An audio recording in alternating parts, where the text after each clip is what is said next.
about that time. Time to look ahead once again here. Crystal ball, magic 8-ball. We're getting it out. He is Teddy Covers.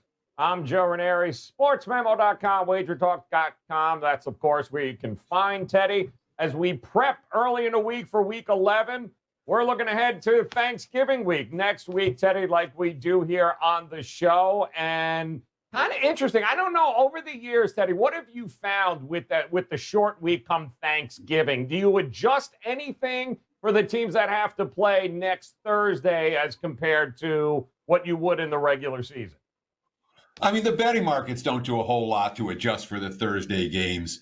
Sometimes you find in-season trends worth riding. And I'll tell you what, this year you've been betting Thursday games. You've been betting dogs. Or I shouldn't say that. You're betting road teams. You've done pretty well on Thursday nights.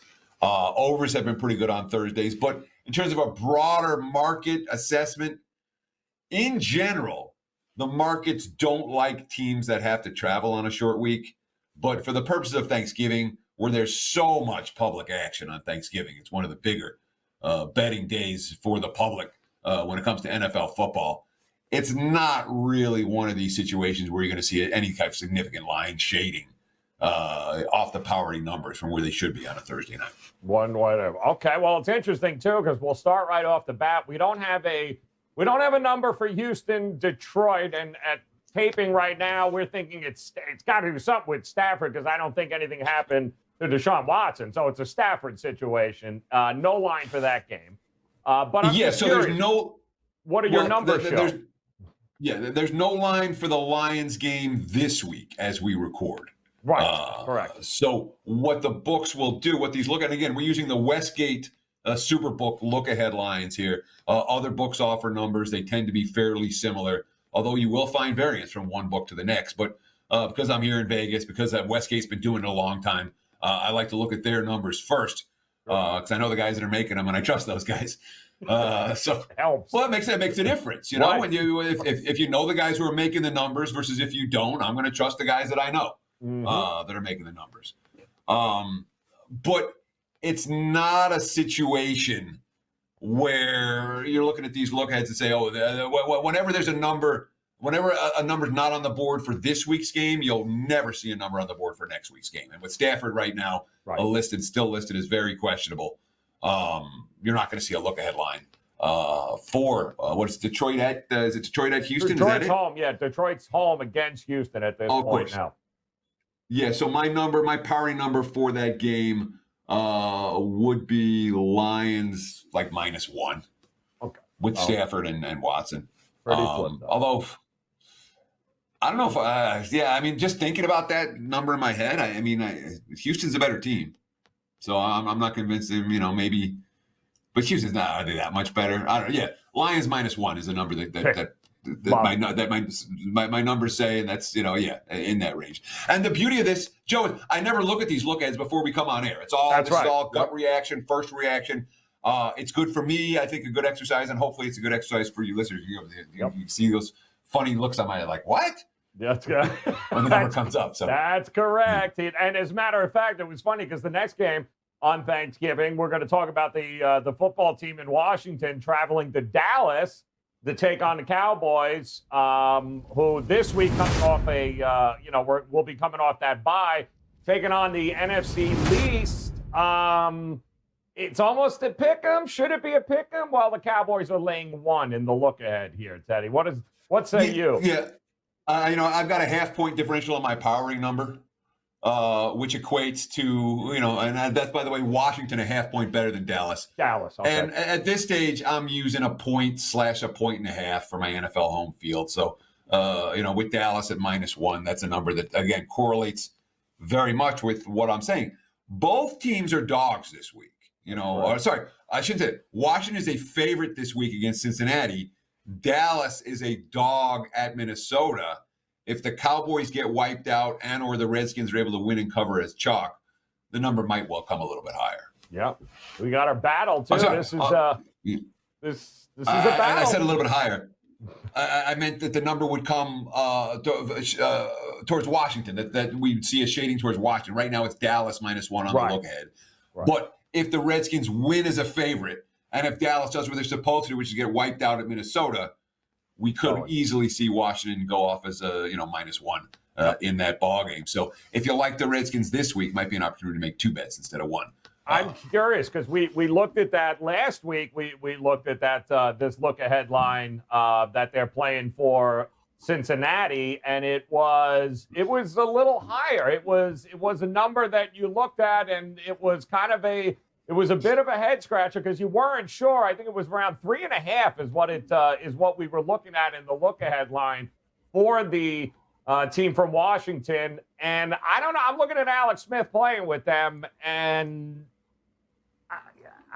the dink and dunk is alive and well with Washington, but I like him. I like what I see from Alex Smith. Stable. He's the guy that you know what you're going to get. And with that defense, they still got a shot here, don't they? Everyone has a shot in the NFC East. Yeah. Okay, let's start with that. It doesn't matter how bad you are. Dallas has a shot, Right. Washington has a shot. Alex Smith came into the league 2005, I think, was his first year in the NFL. That's correct. And the last 2 weeks are the first time in his entire career, that he's thrown for 300 yards in back-to-back games. It's just crazy. It's just nuts. Absolutely crazy. And the teams he was with did some winning there in Kansas City and San Francisco because they had some really good players around them, though. But interesting, I should say the least. I like the quarterback situation better than the Cowboys. I mean, that's fair to say, right? Sure, and just to make it perfectly clear, Jerry Jones came on, Dallas Cowboys GM Jerry Jones came on and said that when he signed Andy Dalton, I got to get this quote because it's just so good. It's so good. I can't wait. It's poetry. If you want to make fun of Jerry Jones, it's perfect for Jerry. And of course, it's going to take me a minute to find, so I apologize. No, that's fine. Take it. Absolutely. But basically, the Jones's quote was, "Crap." I know it. I know it. It's worth it. I got it. Okay, here it is. Jerry Jones quote: "When we signed, meaning he signed, Andy, meaning Andy Dalton, I really thought we had arguably the best backup quarterback that I've ever been associated with. And we've had some good ones. The good things you saw Gilbert do, you say, well, is there just a lot more of that with Andy? And there is. There just is. So Jerry Jones is a clear believer in Andy Dalton. Damn straight. Which means that Jerry Jones hasn't actually watched any Cowboys games this year or Bengals games from last year. I love it. Absolutely love it. P.S., guys, keep an eye on Washington at this price here while they're getting points because that may not last that long. Moving on to the Ravens. Boy, I love this Ravens team. They're traveling to Pittsburgh again. We just did this game a couple of weeks ago, setting where they played. And now, instead of Baltimore, they'll be in Pittsburgh. And Pittsburgh's going to give them 2.5. And already I told you that this wasn't going to work with Lamar Jackson crew is alive and well all over the place, certainly on gambling Twitter. I told you it doesn't work. You can't pass, yada, yada, yada. 2.5 points for the only undefeated team in the NFL right now. How do you have it? So my powering differential is 1.5 between the two. Make an argument that it's a 2.5. You make an argument that it's a 3 for Pittsburgh.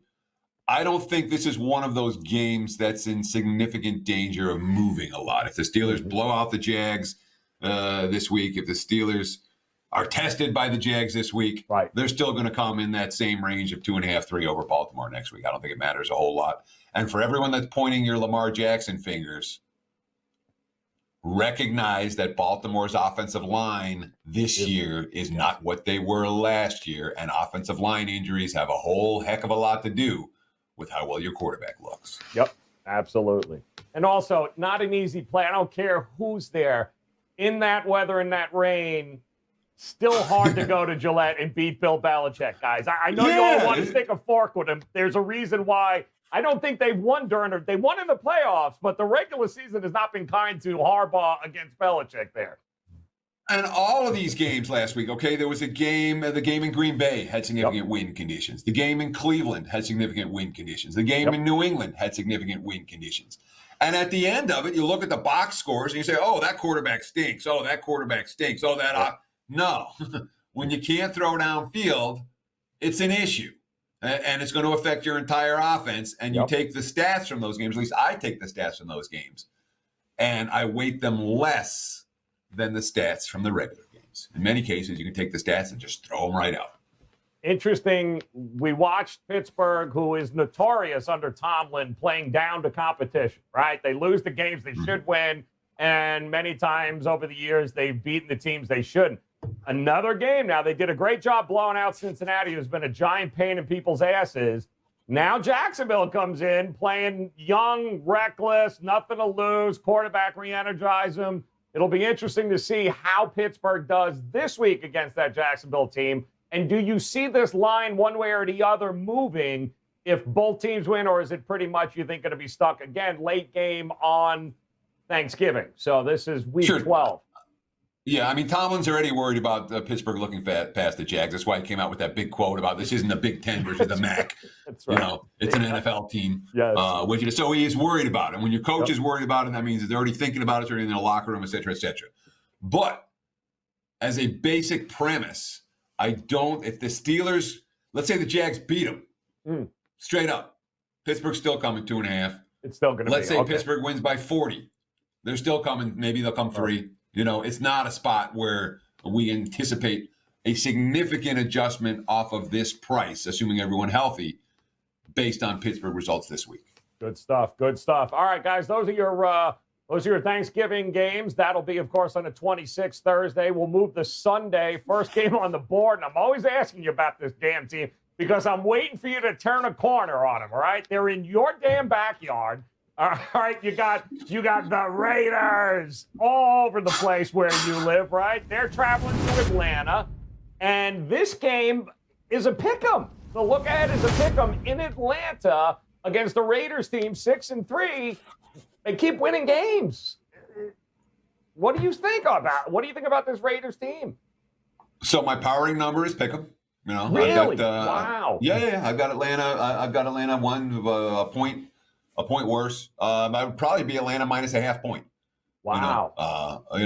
Being that it's the West Coast team traveling east for the early start game, I'll give a stronger adjustment for that than I would otherwise, especially later in the season and especially coming off back-to-back division games like the Raiders have, this weekend last. Yep. Obviously playing Kansas City. Yep. Which they beat. Yeah. So, but let's talk about scenarios. Right. Okay. Atlanta upsets New Orleans. Okay. This Sunday. That'll put them at 4-1 under Raheem Morris. The only loss coming the game where Todd Gurley wouldn't have fallen down. Should have won, right? Yeah, which could easily be 5-0. Yep. We've seen Atlanta in 2019. They were dead. They came out in the back half of the season, made everyone money. Saw them in 2018. They were dead at the halfway point, came out in the back half of the season, made everybody money. Yep. If Atlanta wins, pulls the upset against the Saints, we're going to see market reaction. And the Falcons are going to be favored here. This game's not going to be a pickup. So if you like Atlanta this week, maybe you take them again next week. Yep. Because this is they're a 6.5-point favorite, underdog rather. The Raiders in the game, I think, so far this week with KC. So there could be some. If they win, what do we get more of? Does it matter? So if they win, I don't think the market's going to react as much to the Raiders win as they would to the Falcons win. Gotcha. Even though it's against Kansas City, they're going to look at the spot and say, you just had this huge win against a divisional team, your arch rival divisional foe. Now you're traveling east for the early start game. Yep. The Raiders are not going to get love for beating the Chiefs, but the Falcons are more likely to get love if they beat the Saints, even though it's a comparable spot. Oh, they just knocked off the divisional opponent, yada, yada. Right. The fact they're at home makes a big difference in that spot as opposed to traveling across the country. And the fact that it's a bye week and then the one game as opposed to Raiders where it'll be back-to-back division games before the early start game back east. Good stuff. The Cardinals Arizona hopping on the road, heading to Gillette, taking on the New England Patriots. This too, Teddy. Arizona, of course, we know did what you want in that Buffalo games last week. This week, early game Thursday night. This week, they're taking on Seattle in Seattle. Then they're traveling to New England next week. It's a pick 'em. A pick 'em. Yeah, I mean, so my powering number has Arizona as the favorite here. Arizona would, give 2 points. Okay. I've got a 3.5 point differential. They'll also have extra rest. Yes. All right. They're playing Thursday, which tends to be a positive thing. It tends to mitigate some of the West Coast team traveling to eat stuff. And yet, they're dogs at Seattle. New England's favored at Houston. If the two teams do what they're supposed to do, yeah, this number comes right around pick 'em. It gets right there. You see what I'm saying? Yep, absolutely. So even though I have the Cardinals as a slightly, the Cardinals should be favored on the purely powering numbers. If we see what we're supposed, which is Seattle get the win and New England gets the win. Let's say they both get the win by exactly the point spread. The Patriots win by 2 in Houston, and the Cardinals lose by 3 in Seattle. We're still going to see a market support for the Patriots because the Patriots are that. Well, Belichick has enough of a track record down the stretch that people are looking for it, and if New England gets back-to-back wins, there'll be some love there. Yep, and home again. It'll be interesting to see how this works out. Keep an eye on that, guys, as well as the New York Giants, who will be traveling to Cincinnati to take on the Bengals, and the Giants now the class of the NFC least. They'll be getting 3 points on the road. Cincinnati's a favorite at home, lane 3. Here's the look, guys. Wait for it. Yeah, they won't. They won't be getting 3 at home. They won't. I mean, it's not going to have if the Bengals go off at 3 point, open as 3 against the Giants. Right. Okay. There will be an inflow of Giants money. It's not coming that high. Grab a 3. That's the one that jumps off the page. It's not coming 3. Yep. I've got the Giants 1.5 better on a neutral, which equates the game to maybe being a pick 'em in Cincinnati. Right. And Giants will be coming off a bye, so there's nothing they're going to do. Cincinnati's at Washington. They win. Even if Cincy wins, they're not coming 3. Yep. It's waiting. That's the one that we got one. We got one. Circle. Giants, perfect. Giants plus 3. That's one that stands out, and I can't even imagine that line's going to last. There is support for the Giants in the marketplace right now that I haven't seen in at least 2 years. Yep. Yeah. Yep. Without Barkley, I'm saying 2 years. That's just the Daniel Jones era. There wasn't support for the Giants in the back stretch of the Eli Manning era either.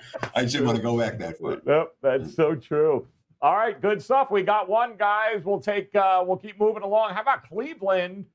Cleveland's going to be traveling to Jacksonville. Everyone's, little engine that could there, Jacksonville. And Cleveland's bringing 6 points with them on the road, handing to Jacksonville, giving them 6. Where do you have this number?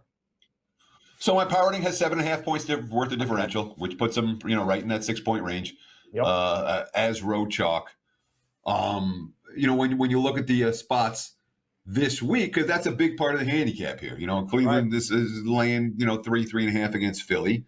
And Jacksonville is a big home dog against Pittsburgh. Yep. Assuming Cleveland wins and Jacksonville loses, I would think this number comes right in that range. Right around with slightly less than a touchdown. Yeah, right. 6.5. However, Jags are now 2-0 ATS since the bye. That's right. If they somehow knock off Green Bay, that number's not going to be as high. Or if Philly pulls off the upset in Cleveland this week, same thing. I would also think that number won't come as high. So if I'm guessing, are those two things possible? Yeah, they're both possible. Sure. If I had to make a bet at the current number, I'd take the +6 before I laid it. I think it's more chance of coming lower than higher. Love that. How about them Panthers who get destroyed last week or over the last weekend here against Tampa Bay? They're traveling now to a team we saw on Monday night, the Minnesota Vikings, taking care of business on the road in Chicago. And Minnesota's a 3.5 point favorite against the Carolina Panthers, who you and many of us have profited. Certainly ATS backing this team. Didn't work out well for those who backed last week, but 3.5 points for Minnesota at home. Are you a believer? Christian McCaffrey likely back, by the way. My powering number has a 2.5 point differential. Okay. Which puts Minnesota in the 3.5, 4 range at home. Good. The Vikings are in potential blowout position this week. They're laying more than a touchdown against Dallas. Yep. Carolina has Detroit at home as a team that they're in theory supposed to be able to beat. They should. When we look at given the scenarios of what could happen, Carolina wins. I mean, it's not one of these situations where, it's definitely going to get, where the market's going to go nuts on this. And I don't see that. And Minnesota, there's a potential bandwagon brewing for the Vikings. I'll just leave it at that. Yes. If they win and cover and look good this week, there will be continued support for Minnesota. Yep. I'd be more worried about this line going up on the Vikings than down. They did make no mistake about it. I mean, they lost.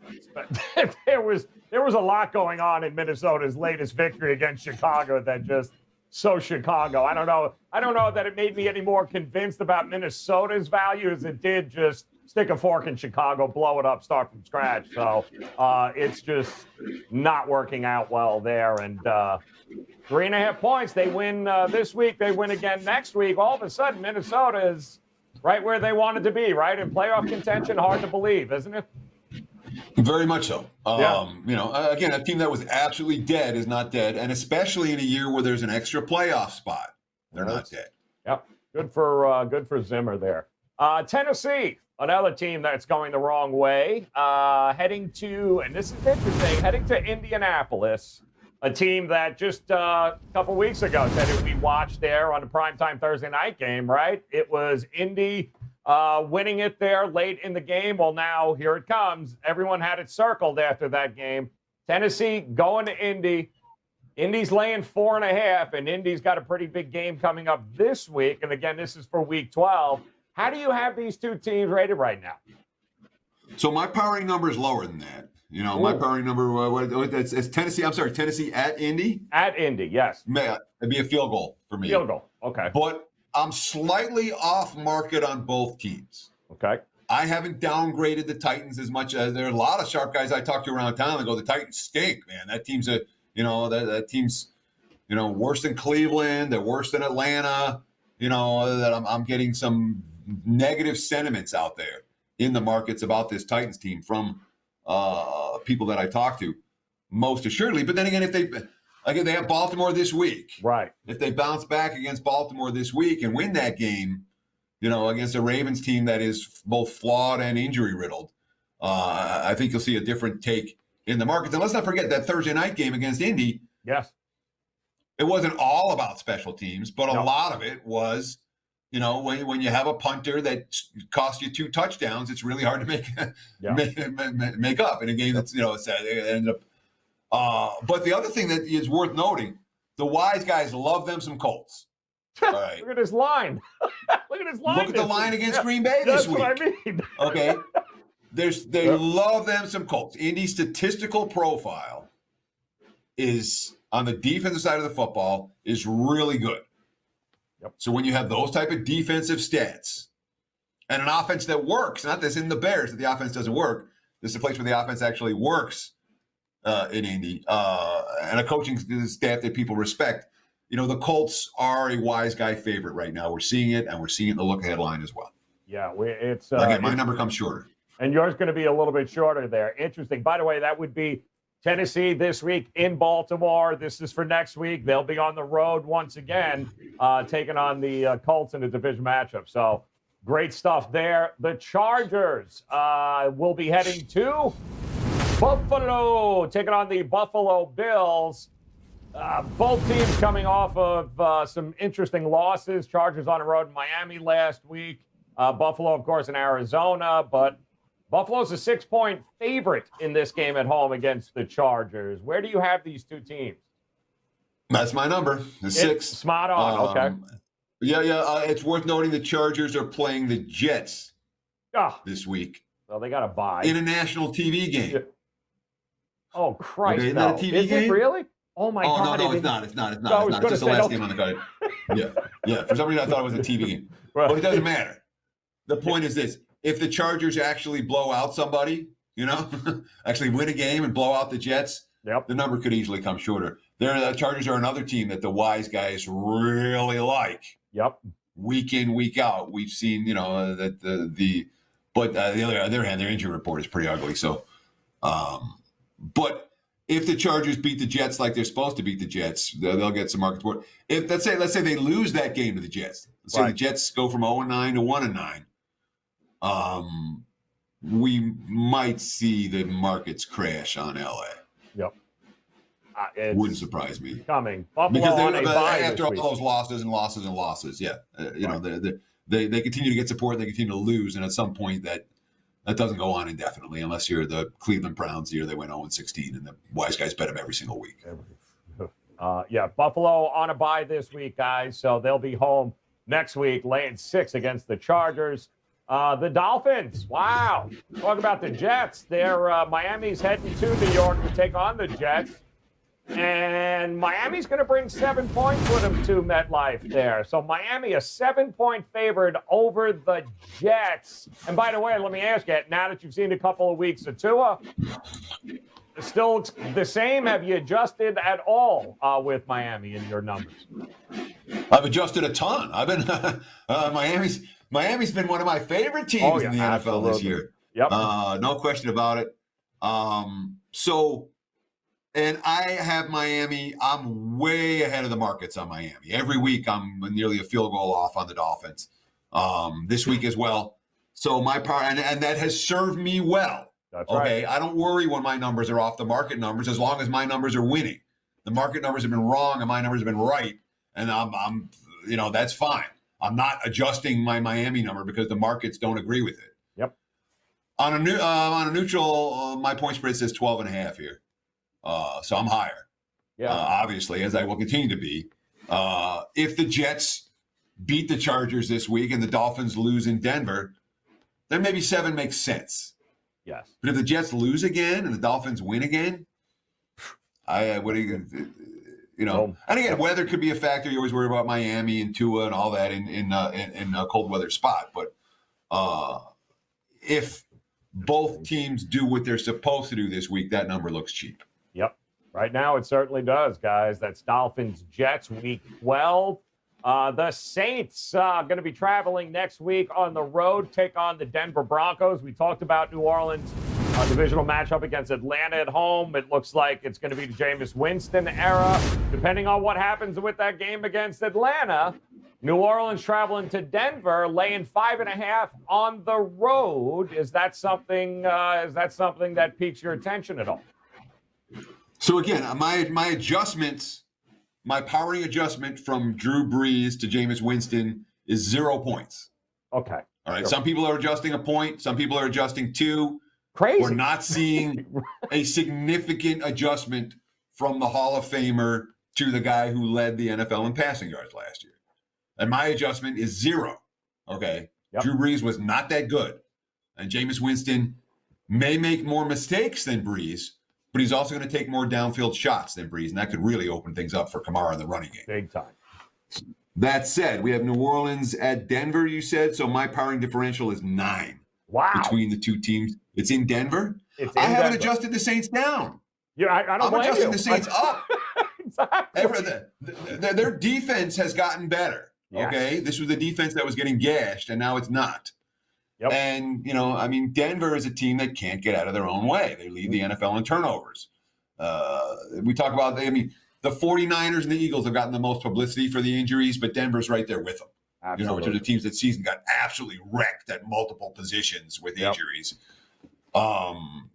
So if the Broncos upset the Dolphins, if the Broncos pull the upset over the Dolphins this week, the number would come a little bit shorter. But I'm not going to sell the Saints short right now. Absolutely not. And I think people are going to learn that rather quickly. So my number quickly. comes 7.5. Yeah, rather quickly this week. They're going to figure that out. You're right. To me, that defense is the difference maker. It was the difference maker last year when Breeze went down for Teddy. Teddy was not the guy that was responsible for them winning. That defense kicked it up a notch. I think they're right at that same point. I'm with you. No adjustments for me. I think the Saints actually become a little more valuable that people don't realize, but they will. Next, we'll go to the 49ers. The 49ers traveling to, and say what you want about the 49ers. I give them credit. They were still a tough out for the Saints there last week. You want to talk about injuries like you mentioned. They're traveling to the Rams, and the Rams are giving them a touchdown in L.A. So this is for next week. How do you have it rated here? Higher. You do. You know, I've got 7 points on a neutral between the two teams. But the 49ers are on bye this week, right? Yeah, yep. San Fran's on a bye, and LA plays on Monday night in Tampa. So when you put those two factors together, it's about the 7 makes sense, even though my power rating number is 7, which says that in LA is supposed to be 8.5. Even if the Rams win on Monday night, even if they go to Tampa and win, maybe it's 7.5. But I think we'll see enough betting market support for San Fran off the bye that this number's not going to go through the roof if the Rams win. If it doesn't, if they lose, let's say they get slapped around by the Bucs, I still think they come a touchdown favorite over San Fran. Still do, yes, yeah. Well, that's not one of the you got to get to the window with right now. Are the Rams the best team in the West right now, in your opinion? Because I know you look at defense a lot, Teddy, and when we look at you're not usually one to lay when it comes to teams that you don't trust the defense, like Seattle, for instance, or like Dallas, even before the injury. Are the Rams being overlooked, in your opinion, right now? So you can lay with bad defense, you just can't lay a lot. You can lay a field goal with a bad defense. Yeah, I don't like laying more than a field goal with the bad defense. So my powering numbers have the Rams, then the Seahawks, then the Cardinals, 1, 2, 3 in the West. There's a 1.5 differential between the three. So not a significant difference. Gotcha. But nonetheless, some difference. Are they being overlooked? I don't know if they're being overlooked necessarily. Certainly, if they win in Tampa on Monday night, they won't be overlooked anymore. Yeah, that's the truth. But Jared Goff against a good defense is what it is, which is a problem for Rams backers. Has been for a while, yes. Sure, and that hasn't changed, and that worries me about the Rams when they eventually have to step up in class. The game that a lot of people have had circled for a while now. This is Week 12, guys. The Chiefs heading to those Tampa Bay Buccaneers, those darn Bucks. Tom Brady taking on Patrick Mahomes. Mahomes is bringing 3 points on the road with him to Tampa Bay. How do you have these two teams rated right now? I got 5 points difference. Okay. I got KC 5 points better on a neutral, so that equates to 3.5. Yep. And again, let's say the Chiefs dominate the Raiders. Okay. And Tampa loses to the Rams. That number's only going to come higher. Yeah, it is. If you flip it around, the Chiefs lose again to the Raiders. Right. And the Bucks blow out the Rams. I still think it comes KC 3. Exactly. You know what I mean? Yep. So there's a lot of respect for the Chiefs in that marketplace, and it's not a situation where I'm anticipating any of the veneer to come off Kansas City, even if they look poor this week. Right. I'm with you there. Chicago, like we said, blow it up, start from scratch. They are taking on the Green Bay Packers in Lambeau. Green Bay. A lot of people starting to look the other way, look past Green Bay now, thinking they're not as good as they should have been because they barely beat Jacksonville. How do you like that? Green Bay 7.5-point favorite against that Chicago Bears team. Where do you have these two teams rated right now? Because I know you're not one that looks at Green Bay in a negative light right now. I have them as a 7.5-point favorite against Chicago at home. 6 points differential on a neutral field. There you So go. my number's right where their numbers are. The Bears aren't going to play this week. I don't think it matters whether the Packers look good or look bad. I think it comes right in this range. Of all the games we talk about, this one, that's where the line's going to come. Yep, regardless. Yep, absolutely. Yeah. I mean, assuming no injuries, it'll. I mean, it could come 8. It could come 7 minus 120 with the juice. But that's the range that we're going to see the Packers open against the Bears. I'm pretty confident of that. That's a good number. The November 30th, the Monday night game, guys, final game of Week 12. Two teams kind of going in the wrong direction here. The Seattle Seahawks traveling to Philadelphia, taking on them Eagles, and the Seahawks going to be a road favorite, laying 3 in Philadelphia against them. What do you got these two teams at? So I got them as a 3.5 point different on a neutral. I also give the Seahawks a half point every time they go on the road. Okay. So that would be because they've been so good. The teams that are good on the road, you give them credit for being on the road. That's right. I have a little at the column extra that I make rest an RA too, right? road They adjustment. play Thursday, I think. They play Thursday this week, so they'll have a little extra rest as well. So seeing Seattle in that range certainly makes sense. But now let's throw a scenario out there, okay? The Seahawks lose at home on Thursday night to Arizona. They're now 1-4 their last 5 games. Okay, if Philly knocks off Cleveland, they're now comfortably in first place in the NFC East, and they've got the momentum. That's correct. And the number would come cheaper, I think. Yep. 3.5. That's again, those are if scenarios. But if you like Arizona this week, maybe you take a look at Philly or Philly this week, vice versa, or both. Yep. This week, maybe you take a look at betting at Philly again next week. Yep. That's something that it makes sense. But it's a 3.5 versus a 3. I don't think the number that, regardless of how bad Seattle looks or how how good Philly looks, that'll come off the 3. But that's an important hook. It's better to have that hook in your pocket. The hook, of course, a half point, and the difference between 3.5 and 2.5 can be is enormous in a league where the single most common final score margin is 3 points. So the game that stuck out the most here, guys, just to recap, the Bengals laying 3 against the Giants, Week 12. Neither of us figure that number is going to ever go towards Cincinnati's way in any direction whatsoever, no matter what happens. And the Giants, of course, are on a bye week. So that's a number. I'm shocked. It's still there. I'm looking at it right now. So that's a very interesting number. I think that's the game that jumped out of all of them, Petty. Absolutely. You can tell by the eyes, and that's why we do this, because I'm like, I'm one of these guys. You can always tell what kind of mood I'm in by looking at my face, man. Absolutely. Absolutely. You'll know exactly.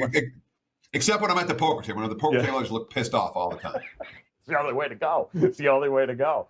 Guys, get pissed off and profit right now. In fact, if you head over to Teddy's page over at sportsmemo.com, WagerTalk.com. Right now, you can get everyone. Never miss one of these plays. You get every one of his NFL, college football plays for the rest of November. $119, guys.